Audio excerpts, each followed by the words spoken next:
Put the camera down. Put the camera down. Put the camera down. I don't know why. Put the camera down. We're about to fucking. Put the camera down. Hey. What the fuck wrong with Stop talking all this goddamn shit about. Here are 10 unforgettable instances when celebrities put disrespectful interviewers in their place with remarkable fierceness. Starting with the gentlest encounter, we have the iconic Chelsea Handler.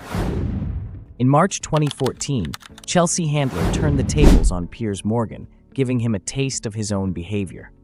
The conversation took a nosedive when Piers became preoccupied with his phone, ignoring his guest entirely. You tweet very amusingly. I wish you did. I mean, in the middle of the commercial break, I want your viewers to know, they must know because they're probably following you on Twitter. I mean, you can't even pay attention for 60 seconds. You're a terrible interviewer. Well, you just weren't keeping my attention. That's Well, more but an issue that's for you not than my me. problem. Well, it is your problem. This is your show. You have to pay attention to the guests that you invited on your If show. they're interesting enough. Yeah, they listen, it doesn't matter how interesting I am. You signed up for Of course this it job. does. Well, maybe that's why your job is coming to an end. The interview then ended with Piers asking her a question she'd been dying to hear. What's the moment if I said to you, I can give you one moment back in your life to repeat right now? What would you choose? It would be spending this hour differently. Can't you try and be? On July 7th, 2014, Joan Rivers was on CNN to talk about her book, Diary of a Mad Diva. My last book was on the bestseller list 19 weeks. So my producer's not a fool. She said, write another. So I said, about what? She said, well, you're funny every day. Write about what annoys you or makes you laugh every day. And that's how the book came about. It was so great to write. What started as a What began as a routine interview soon descended into chaos when the reporter casually threw out an offhand comment. Even with your fashion critiquing, while it's very mean in some ways, people can't wait to hear what you have to say. Really? It's not mean? You can. It's not mean. I tell the truth. I'm sure I say the same things that all your viewers say to their friends sitting next to them on the couch. As the conversation progressed, the interviewer decided to press further. But Joan wasn't someone who would just overlook such things. About feelings being hurt. Well, not when it's about dresses. It's not about them. It's about clothing. Occurred when the journalist cleverly shifted the conversation towards animal rights activism, trying to corner Joan. Of your book, you're wearing a fur, and you knew that there would probably be animal rights activists. You know, this whole interview is becoming a defensive interview. No! Are you wearing leather shoes? Yes! Shut up. I'm talking. You know what I mean? I don't want to hear. You're wearing fur. You're wearing leather shoes. I'm not an activist, but I'm saying You're people... eating chicken. Yeah. You're eating meat. I don't want to hear this nonsense. Stop it with, and you do this, and you're mean, and you're that. You are not the one to interview a person who does humor. Sorry. The subsequent comedian in this lineup not only stood up, but also schooled the hosts on the art of conducting interviews correctly. On June 17, 2013, Russell Brand made an appearance on MSNBC's Morning Joe program to advertise his event. Russell Brand, this summer he's embarking on his first ever worldwide comedy tour. The situation began to unravel when the hosts confessed they weren't familiar with him. All right, joining us now, he's a really big deal. He's a big deal. I know, I'm told this. I'm not very pop cultured, I'm sorry. Comedian, movie star, author, and host of the show Brand X, Russell Brand. The thing I enjoy most is stand-up comedy because you're direct with your audience. You can't be misinterpreted, people can't get confused. You know what happens if you work in media? People like to change the information so that it suits a particular agenda. If you're in a room with people, then what you're saying is clear. Rather than responding to Brand's argument, the hosts shifted their attention to making a quip about his accent. It's funny, the accent, you know, when I see him in person, it's totally fine. Forgetting Sarah Marshall or the TV show, it's fine. But on satellite radio in the car, I can't understand a single joke you say. You can't understand it. Can you understand? The female co-host decided to also jump in with a comment of her own. I think I'm just this is my first brand experience. Yeah. I think it's not listening to him, it's experience. It's just sort of taking it. It was that comment from the female co-host that finally drove Brand to confront their lack of professionalism. You are talking about me as if I'm not here and as if I'm an extraterrestrial. You know I'm from a country that's near to you. Window dummy. We're just sort of admiring the whole, it's the whole thing, isn't it? Well, thank you for your casual objectification. Jim Carrey found himself face-to-face with a journalist who attempted to poke fun at his recent divorce, which was still a sore subject. On September 10, 2017, he was at New York Fashion Week when he unexpectedly ran into E! News reporter Kat Sadler on the red carpet. Jim Carrey, yes. What? I've covered a lot of fashion weeks. This is the first time I've run in. Thrilled to speak with the iconic actor-comedian, the journalist began with a tactless question. Is it true you're wandering the streets? You need a date to the party? What's up? No. I'm doing just fine. Clearly taken aback by the query, Jim appeared bewildered and responded by saying, So I wanted to find the most meaningless thing that I could come to and join, and here I am. They're I celebrating. mean, you got to admit it's completely meaningless.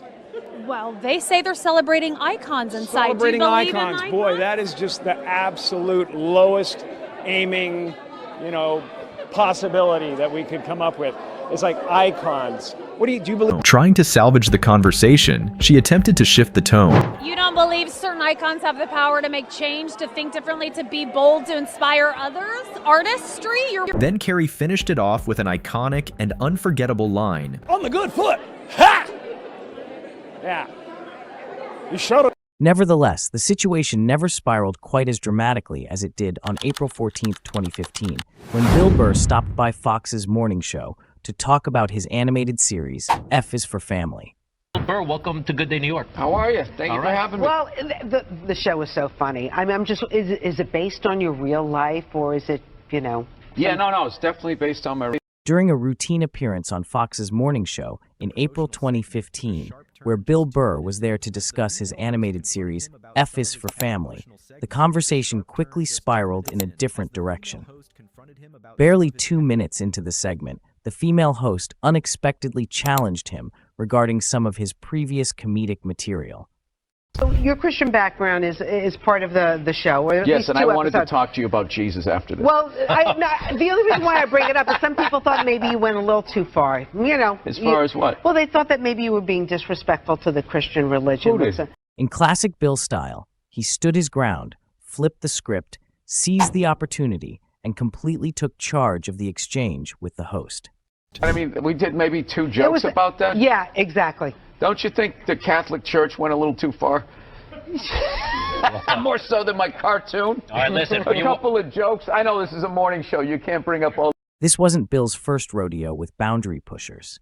He had also openly confronted Tony Hinchcliffe after accepting an invitation to appear on his show, Kill Tony.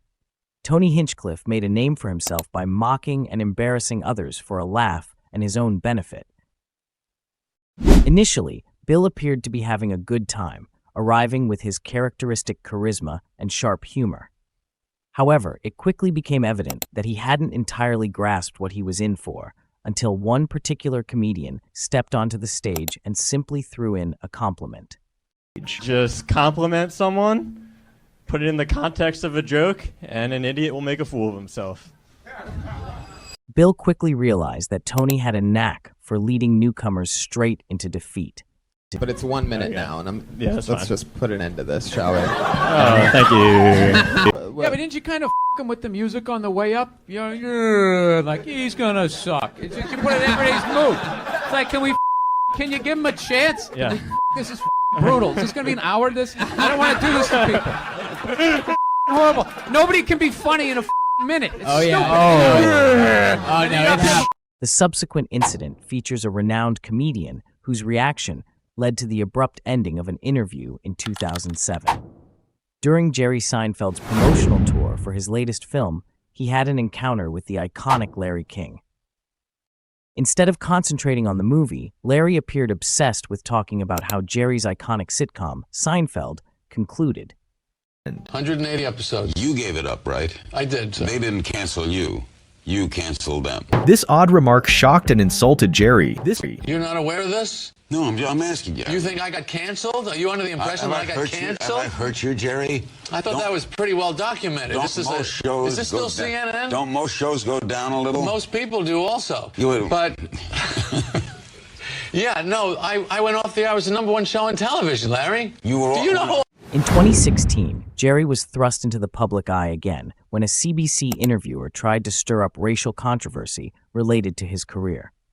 I have noticed that most of the guests are mostly white males of 22 episodes. Yeah, that you've let's had. get into that. No, but you take a look over here, Peter. What do you see? A lot of whiteys. Oh, this really pisses me off. On October 5th, 2022, Shane Gillis appeared on the Flagrant podcast to discuss and promote the newest Gillian Keeves special. Gillian Keeves is coming out, okay? They have a live special, and they're going to sell it through the website. What's the website? GillianKeeves.tv. The conversation took a different turn when the hosts likened Shane to a TikToker with Down syndrome.